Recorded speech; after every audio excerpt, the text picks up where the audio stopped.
ਭਾਰਤ ਸਰਕਾਰ ਵੱਲੋਂ ਜਾਰੀ ਕੀਤੇ ਗਏ ਖੇਤੀ ਕਾਨੂੰਨਾਂ ਨੂੰ ਲੈ ਕੇ ਮਾਮਲਾ ਹਰ ਜਗ੍ਹਾ ਭਖਦਾ ਜਾ ਰਿਹਾ ਹੈ। ਜਿੱਥੇ ਪੰਜਾਬੀ ਕਲਾਕਾਰਾਂ ਤੋਂ ਇਲਾਵਾ ਵੱਖ-ਵੱਖ ਸੂਬਿਆਂ ਦੇ ਕਿਸਾਨ ਦਿੱਲੀ ਵਿੱਚ ਕਿਸਾਨਾਂ ਦੇ ਨਾਲ ਡਟੇ ਹੋਏ ਨੇ, ਉੱਥੇ ਹੀ ਇਸ ਮਾਮਲੇ ਤੇ ਸਿਆਸਤ ਵੀ ਗਰਮਾਉਂਦੀ ਜਾ ਰਹੀ ਹੈ। ਤੁਹਾਨੂੰ ਦੱਸ ਦਈਏ ਕਿ ਖੇਤੀ ਕਾਨੂੰਨਾਂ ਨੂੰ ਲੈ ਕੇ ਕੇਂਦਰ ਅਤੇ ਕਿਸਾਨਾਂ ਵਿਚਾਲੇ 5 ਦੌਰਾਂ ਦੀਆਂ ਮੀਟਿੰਗਾਂ ਹੋ ਚੁੱਕੀਆਂ ਨੇ, ਜੋ ਕਿ ਬੇਸਿੱਟਾ ਰਹੀਆਂ ਅਤੇ ਕੱਲ ਕੇਂਦਰੀ ਗ੍ਰਹਿ ਮੰਤਰੀ ਅਮਿਤ ਸ਼ਾਹ ਦੀ ਕਿਸਾਨ ਜਥੇਬੰਦੀਆਂ ਨਾਲ ਖੇਤੀ ਕਾਨੂੰਨਾਂ ਨੂੰ ਲੈ ਕੇ ਮੀਟਿੰਗ ਹੋਈ। ਤੁਹਾਨੂੰ ਦੱਸ ਦਈਏ ਕਿ ਕੱਲ ਮੀਟਿੰਗ ਤੋਂ ਬਾਅਦ ਕਿਸਾਨ ਜਥੇਬੰਦੀਆਂ ਦੇ ਵਿਚਾਲੇ ਹੀ ਆਪਸੀ ਮਤਭੇਦ ਸ਼ੁਰੂ ਹੋ ਗਏ। ਤੁਹਾਨੂੰ ਦੱਸ ਦਈਏ ਕਿ ਕੱਲ ਕੇਂਦਰੀ ਗ੍ਰਹਿ ਮੰਤਰੀ ਅਮਿਤ ਸ਼ਾਹ ਅਤੇ ਕਿਸਾਨ ਜਥੇਬੰਦੀਆਂ ਵਿਚਾਲੇ ਹੋਈ ਮੀਟਿੰਗ ਤੋਂ ਬਾਅਦ ਉਭਰੇ ਮਤਭੇਦ ਤੇ ਐਸਜੀਪੀਸੀ ਪ੍ਰਧਾਨ ਬੀਬੀ ਜਗੀਰ ਕੌਰ ਨੇ ਆਪਣੀ ਬਿਆਨਬਾਜ਼ੀ ਕੀਤੀ।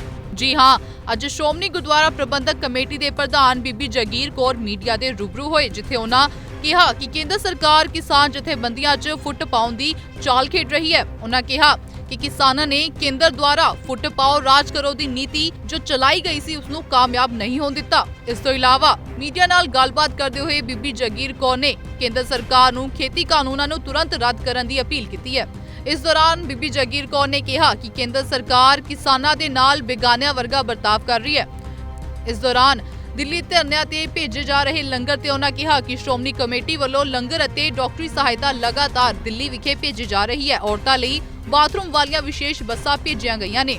ਇਸ ਤੋਂ ਇਲਾਵਾ ਉਹਨਾਂ ਕਿਹਾ ਕਿ ਅਸੀਂ ਵਾਹਿਗੁਰੂ ਦੇ ਚਰਨਾਂ ਵਿੱਚ ਕਿਸਾਨਾਂ ਦੀ ਜਿੱਤ ਲਈ ਅਰਦਾਸ ਵੀ ਕੀਤੀ। ਦੇਖੋ, ਪਹਿਲਾਂ ਤੇ ਬੜਾ ਅਫਸੋਸ ਹੈ ਕਿ ਭਾਰਤ ਸਰਕਾਰ ਨੇ ਇੱਕ ਨਵਾਂ ਕੰਮ ਸ਼ੁਰੂ ਕਰ ਦਿੱਤਾ ਹੈ ਕਿ ਕਿਸਾਨ ਯੂਨੀਅਨ ਨੂੰ ਪਾੜਨਾ ਸ਼ੁਰੂ ਕਰਤਾ। ਕੱਲ ਅਸੀਂ ਦੇਖਿਆ ਕਿ 12-13 ਕਿਸਾਨ ਯੂਨੀਅਨ ਨੇ ਉਹਨਾਂ ਨੇ ਵੱਖਰੀਆਂ ਬੁਲਾ ਕੇ ਤੇ ਉਹਨਾਂ ਨਾਲ ਗੱਲ ਕੀਤੀ ਹੈ ਤੇ ਬਾਕੀ ਜਿਹੜੇ ਸੀ ਉਹਨਾਂ ਨੂੰ ਛੱਡ ਦਿੱਤੇ। ਇਹ ਵੀ ਇੱਕ ਉਹਨਾਂ ਦੀ ਚਾਲ ਨਜ਼ਰ ਆਉਂਦੀ ਹੈ ਕਿ ਕਿਸੇ ਢੰਗ ਨਾਲ ਜਿਹੜਾ ਅੱਜ ਸਾਰੇ ਏਕਤਾ ਦੇ ਨਾਲ ਕੰਮ ਕਰ ਰਹੇ ਹੈ, ਇਹਨਾਂ ਵਿੱਚ ਪਾੜਾ ਪਾਈਏ। ਇਹ ਹਮੇਸ਼ਾ ਭਾਰਤ ਸਰਕਾਰਾਂ ਦੀਆਂ ਨੀਤੀਆਂ ਰਹੀਆਂ ਕਿ ਪਾੜੋ ਤੇ ਰਾਜ ਕਰੋ, ਪਰ ਮੈਂ ਸਮਝਦੀ ਹੈ ਕਿ ਕਿਸਾਨ ਇੰਨੇ ਸੂਝਵਾਨ ਹੈ ਕਿ ਉਹਨਾਂ ਨੇ ਕਿਹਾ ਕਿ ਜਦ ਤੱਕ ਸਾਡੀ ਪਹਿਲੀ ਮੰਗ ਜੋ ਅਸੀਂ ਰੱਖੀ ਹੈ ਕਿ ਕਿਸਾਨ ਬਿੱਲ ਜਿਹੜੇ ਹੈ ਉਹ ਰੱਦ ਕੀਤੇ ਜਾਣ, ਉਹ ਪੂਰੀ ਨਹੀਂ ਹੋਏਗੀ, ਅਸੀਂ ਗੱਲ ਕਰਨ ਨੂੰ ਤਿਆਰ ਨੇ। ਅੱਜ ਦੀ ਮੀਟਿੰਗ ਜਿਹੜੀ ਸੀ ਮੇਰੇ ਖਿਆਲ ਰੱਦ ਹੋ ਗਈ ਹੈ। ਬੜਾ ਇਸ ਗੱਲ ਦਾ ਦੁੱਖ ਵੀ ਹੈ ਕਿ ਭਾਰਤ ਸਰਕਾਰ ਜਿਹੜੀ ਹੈ ਇੰਨਾ ਬੇਗਾਨਗੀਆਂ ਵਾਲਾ ਗੱਲਾਂ ਕਿਉਂ ਕਰਦੇ ਹੈ। ਇਹ ਕਿਸਾਨ ਸਾਡੇ ਦੇਸ਼ ਦੇ ਕਿਸਾਨ ਹੈ। ਇਹ ਕਿਸਾਨ ਸਾਡੇ ਦੇਸ਼ ਦੀ ਇੱਕ ਅਮਾਨਤ ਹੀ ਹੈ। ਸਮਝ ਲਓ ਕਿ ਜਿਹੜੇ ਅੰਨਦਾਤਾ ਨੇ, ਜਿਹੜਾ ਸਾਰੀ ਦੁਨੀਆ ਦੇ ਢਿੱਡ ਭਰਦਾ, ਜਿਹੜੇ ਸਾਰਿਆਂ ਨੂੰ ਆਰਥਿਕ ਤੌਰ ਦੇ ਉੱਤੇ ਬਹੁਤ ਵੱਡੀ ਸ਼ਕਤੀ ਪ੍ਰਦਾਨ ਕਰਦਾ ਹੈ ਔਰ ਜਿਹੜਾ ਰੁਜ਼ਗਾਰ ਜਿਹੜਾ ਹਜ਼ਾਰਾਂ ਲੋਕਾਂ ਨੂੰ ਇਹਦੇ 'ਚ ਰੁਜ਼ਗਾਰ ਮਿਲਦਾ, ਭਾਵੇਂ ਕੋਈ ਆੜ੍ਹਤੀ ਹੈ, ਭਾਵੇਂ ਕੋਈ ਮਜ਼ਦੂਰ ਹੈ, ਭਾਵੇਂ ਕੋਈ ਕਿਸਾਨ ਹੈ, ਭਾਵੇਂ ਕੋਈ ਖੇਤੀ ਨਾਲ ਸੰਬੰਧਿਤ ਕੋਈ ਕਾਰਜ ਕਰਦਾ।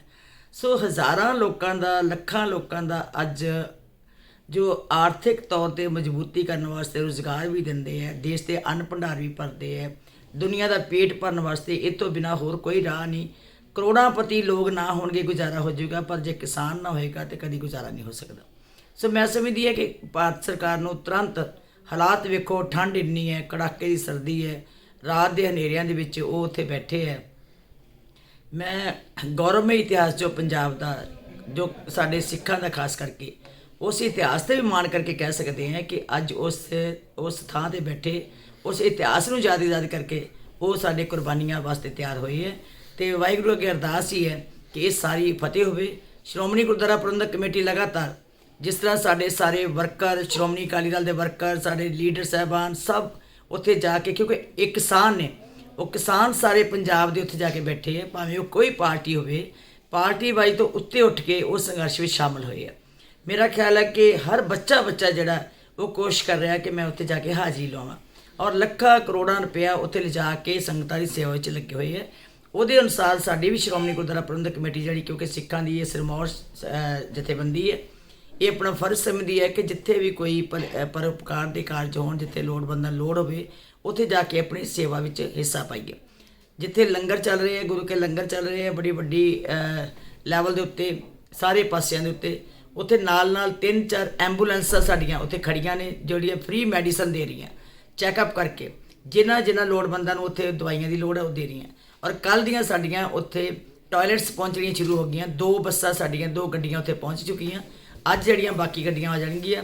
ਸੋ ਬੀਬੀਆਂ ਦੀ ਸਹੂਲਤ ਵਾਸਤੇ ਅਸੀਂ ਟਾਇਲਟਸ ਦਾ ਪ੍ਰਬੰਧ ਵੀ ਕੀਤਾ ਔਰ ਮੈਂ ਸਵੇਰੇ ਪ੍ਰਬੰਧਕਾਂ ਨਾਲ ਮੇਰੀ ਟੈਲੀਫੋਨ 'ਤੇ ਗੱਲ ਹੋਈ ਹੈ ਕਿ ਸਾਡੇ ਜਥੇ ਜਾ ਰਹੇ ਕੀਰਤਨੀ ਜਥੇ ਸ੍ਰੀ ਹਰਿਮੰਦਰ ਸਾਹਿਬ ਤੋਂ। ਮੈਂ ਉਹਨਾਂ ਨੂੰ ਇੱਕ ਆਫਰ ਦਿੱਤੀ ਸੀ, ਜੇ ਤੁਸੀਂ ਚਾਹੋ ਤਾਂ ਉੱਥੇ ਸ੍ਰੀ ਹਰਿਮੰਦਰ ਸਾਹਿਬ ਤੋਂ ਜਥੇ ਆ ਕੇ ਜਾਂ ਦੂਸਰੇ ਜਥੇ ਆ ਕੇ ਕੀਰਤਨ ਸਵੇਰੇ ਘੰਟਾ, ਸ਼ਾਮ ਨੂੰ ਘੰਟਾ ਉਹ ਗੁਰਬਾਣੀ ਨਾਲ ਜੋੜ ਸਕਣ, ਤਾਂ ਜੋ ਲੋਕਾਂ ਨੂੰ ਇਹ ਸ਼ਕਤੀ ਮਿਲ ਸਕੇ ਬਾਣੀ ਨਾਲ ਜੁੜ ਕੇ ਉਹ ਇਸ ਸੰਘਰਸ਼ ਨੂੰ ਆਸਾਨੀ ਦੇ ਨਾਲ ਫਤਿਹ ਪਾ ਸਕਣ। ਉੱਥੇ ਰੋਜ਼ ਅਰਦਾਸ ਹੋਵੇ ਤਾਂ ਜੋ ਸਾਡਾ ਮਨ ਜਿਹੜਾ ਉਹ ਜੁੜਿਆ ਰਹੇ। ਸੋ ਮੈਂ ਵਾਹਿਗੁਰੂ ਅੱਗੇ ਅਰਦਾਸ ਕਰਦੀ ਹਾਂ ਕਿ ਪ੍ਰਮਾਤਮਾ ਕਰੇ ਜਲਦੀ ਇਸ ਦੀ ਫਤਿਹ ਹੋਵੇ ਤੇ ਸਾਡੇ ਪਰਿਵਾਰ ਜਿਹੜੇ ਹੈ, ਸਾਡੇ ਬਜ਼ੁਰਗ, ਸਾਡੀਆਂ ਮਾਵਾਂ, ਸਾਡੀਆਂ ਭੈਣਾਂ, ਸਾਡੀਆਂ ਨੌਜਵਾਨ ਧੀਆਂ ਔਰ ਸਾਡੇ ਭਰਾ ਜਿਹੜੇ ਉੱਥੇ ਬੈਠੇ ਹੈ ਉਹ ਜਲਦੀ ਆਪਣੇ ਘਰਾਂ ਨੂੰ ਵਾਪਸ ਆਉਣ, ਸੁੱਖ ਸ਼ਾਂਤੀ ਨਾਲ ਜ਼ਿੰਦਗੀ ਜਿਉਣ। ਚੜ੍ਹਦੀ ਕਲਾ ਟਾਈਮ ਟੀਵੀ ਲਈ ਅੰਮ੍ਰਿਤਸਰ ਤੋਂ ਬਬਲੂ ਮਹਾਜਨ ਦੀ ਰਿਪੋਰਟ। ਸਬਸਕ੍ਰਾਈਬ ਕਰੋ ਚੜ੍ਹਦੀ ਕਲਾ ਟਾਈਮ ਟੀਵੀ ਨੂੰ ਤੇ ਲੇਟੈਸਟ ਅਪਡੇਟ ਪਾਉਣ ਲਈ ਪ੍ਰੈਸ ਕਰੋ ਬੈਲ ਆਈਕਨ।